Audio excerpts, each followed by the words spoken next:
Irmãos, o projeto era mágico para mim. Isso não estava no script, mas foi nos dada a oportunidade. Então vamos ler a palavra de Deus. Louvado seja o nome do Senhor. Daniel 8 e Marcos 5:28. Já foi feita a leitura oficial, os irmãos quiserem só ouvir. Diz assim a palavra de Deus: Daniel assentou no seu coração não se contaminar com a porção do manjar do rei, nem com o vinho que ele bebia. Portanto pediu ao chefe dos eunucos que lhe concedesse não se contaminar.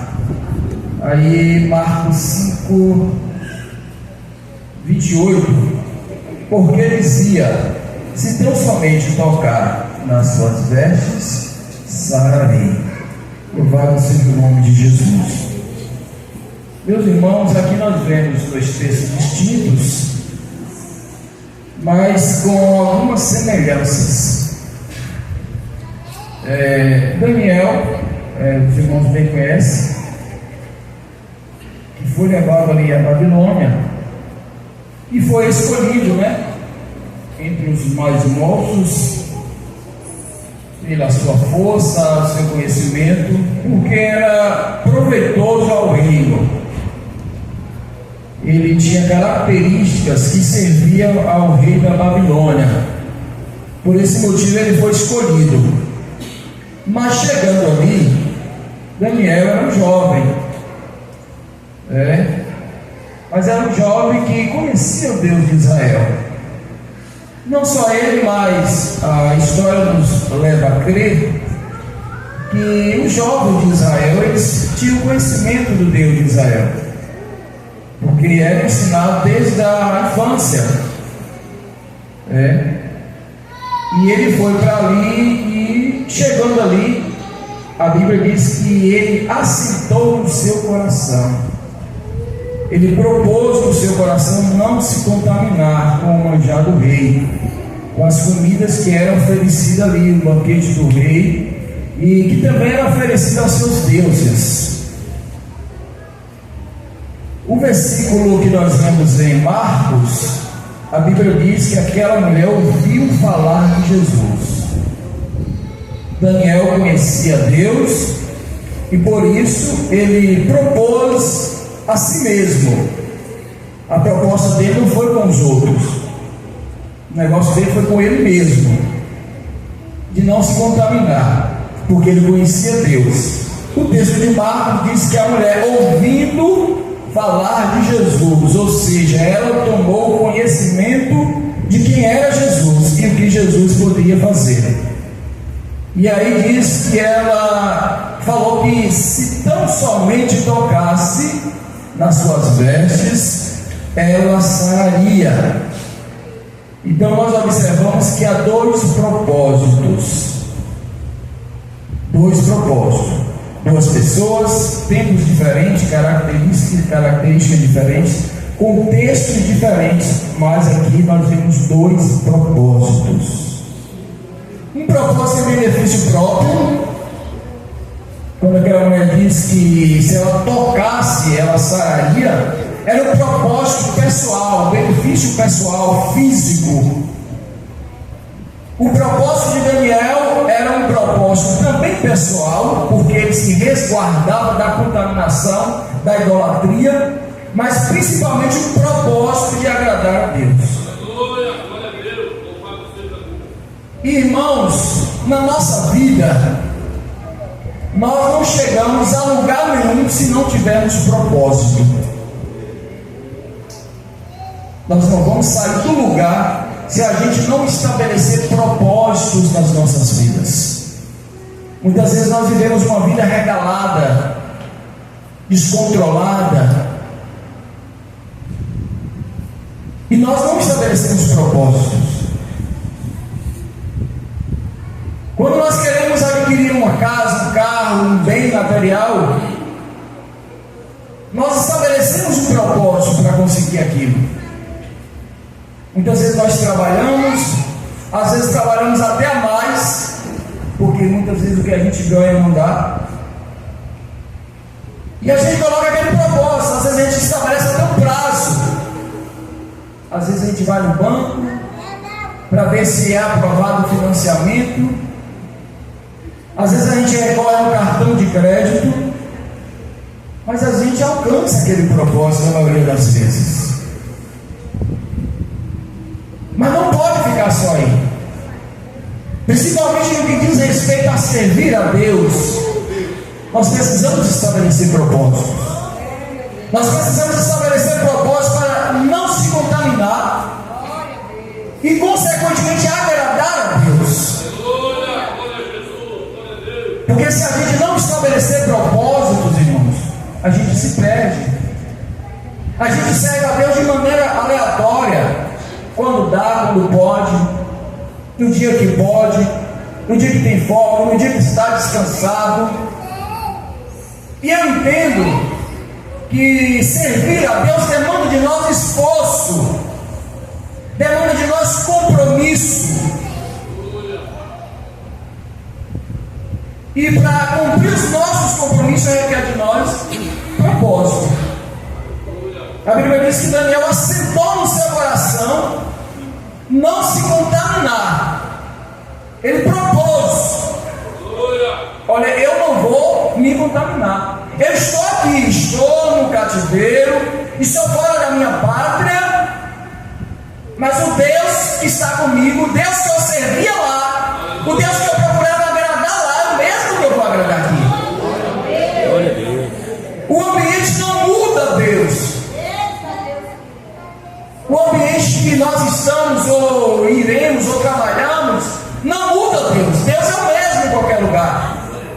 Então o propósito de servir a Deus, de agradar a Deus, de fazer a vontade de Deus, de empenhar esforço para agradar a Deus em qualquer lugar, em qualquer momento, em qualquer idade.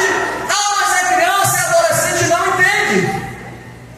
E se não entende, precisa aprender que Deus é Deus. Precisamos reverenciar a Deus.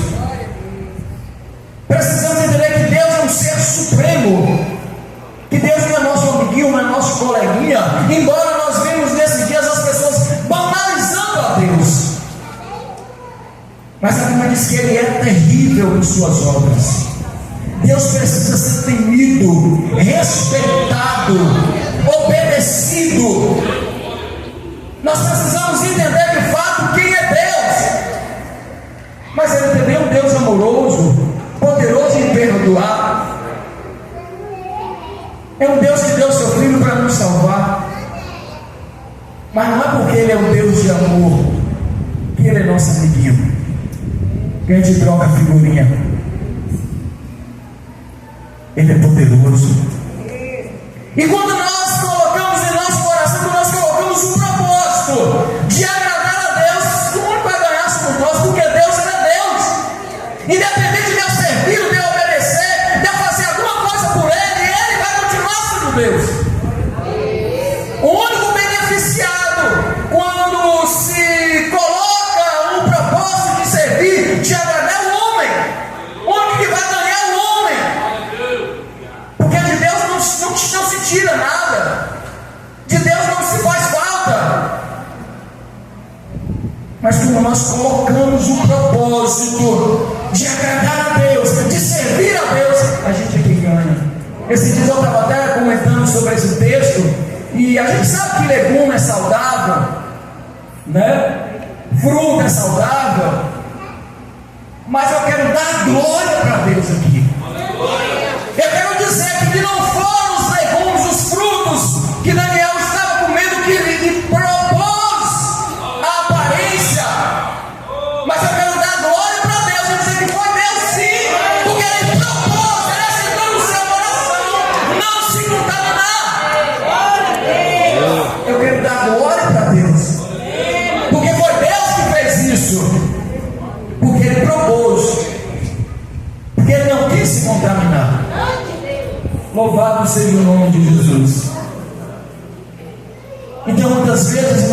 acha muito difícil agradar a Deus.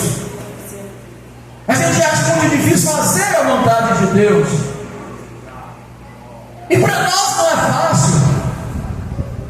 Não é fácil para nós. Porque a carne luta.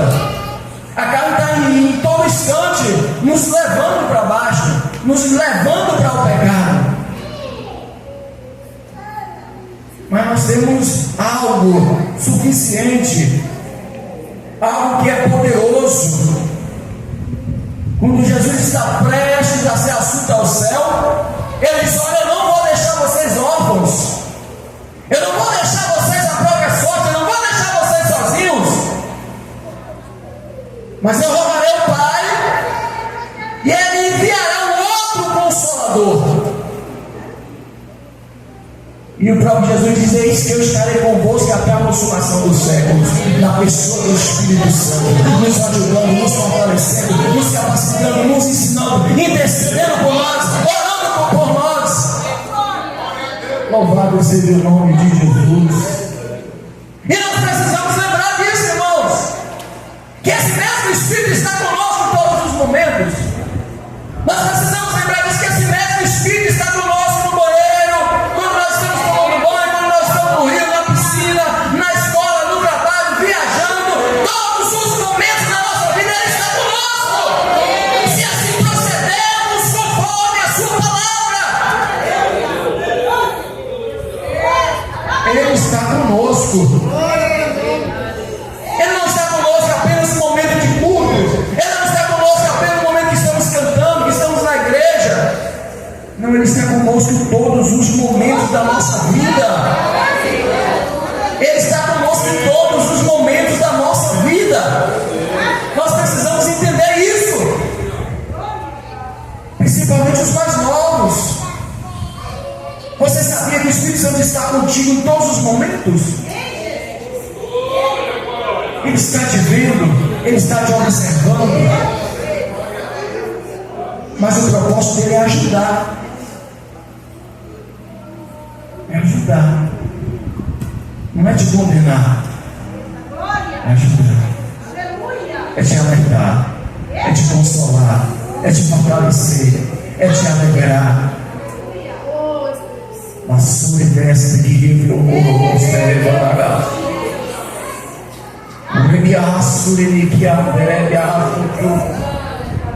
o propósito dele é estar contigo mesmo, é te abraçar.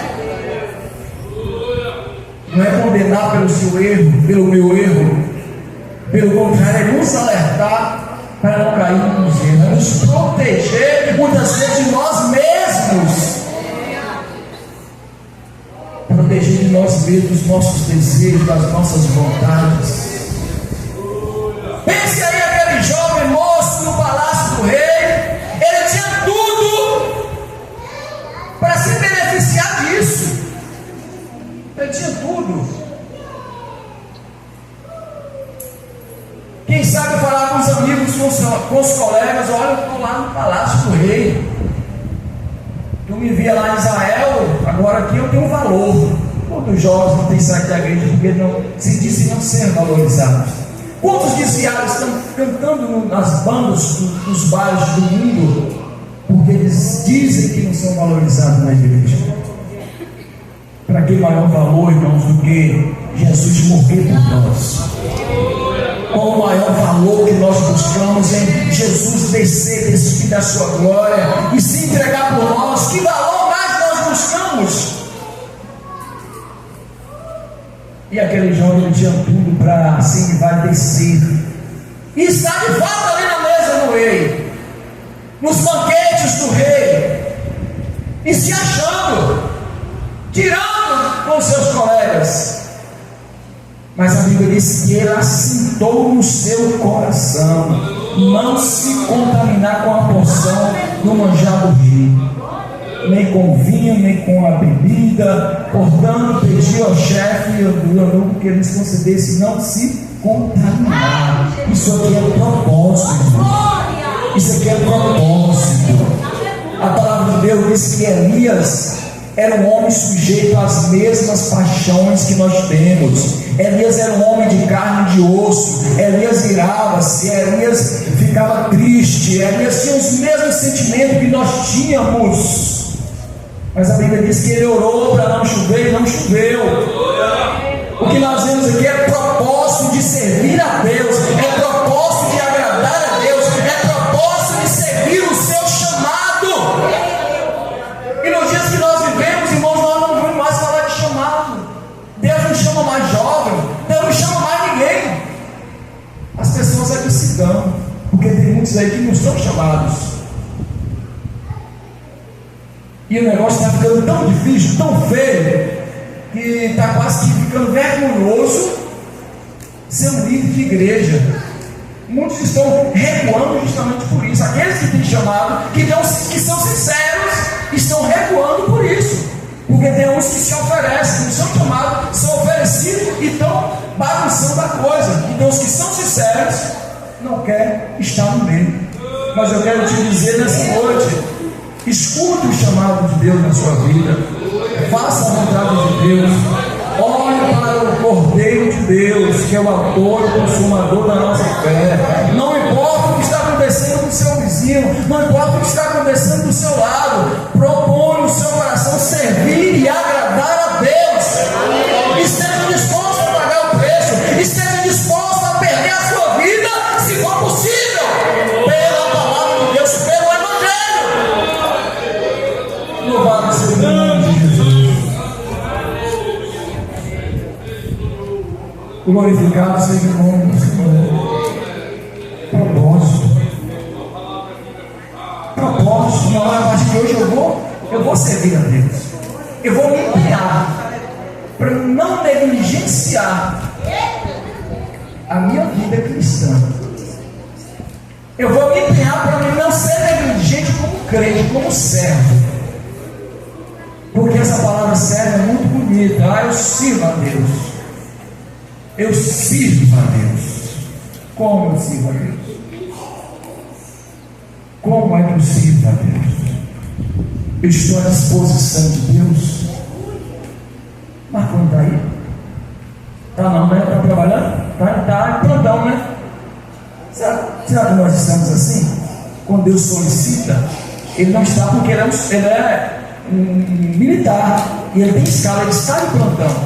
E se o chefe solicitar, ele vai, como foi do carnaval em Salvador, ainda que não queira, mas tem que ir. E nós estamos disponíveis para Deus. Deus é primazia na minha vida. Deus ocupa o primeiro lugar na minha vida. Quando eu estou disposto a perder para agradar a Deus? Quando eu estou disposto a dar para Deus do meu tempo, da minha saúde? E muitas vezes quando está doente, eu me cura, Senhor, que eu vou fazer a tua obra. Quando passa por um aperto, Senhor, se o Senhor me tirar disso, eu vou fazer a tua obra. E depois sai e não faz. Propósito. Eu preciso assentar no meu coração, não contaminar, dedicar tempo, dedicar minha vida, dedicar meus bens, dedicar meus talentos. Louvado seja o nome de Jesus, para agradar a Deus, para servir a Deus. E aquela mulher disse: agora o benefício físico. E mesmo quando a gente põe um benefício físico com propósito, para Deus a gente ainda é recompensado além do físico. Ela toca em Jesus, sabe virtude. Jesus disse: alguém me tocou. E quando ela se apresenta, ele diz: a tua fé te salvou. Então eu quero te dizer nessa noite: vale a pena servir a Deus, mas sirva a Ele com todas as suas forças, todas as suas faculdades. Tenha propósito. Louvado seja o nome de Jesus. E você só tem a ganhar. Que Deus abençoe em nome de Jesus.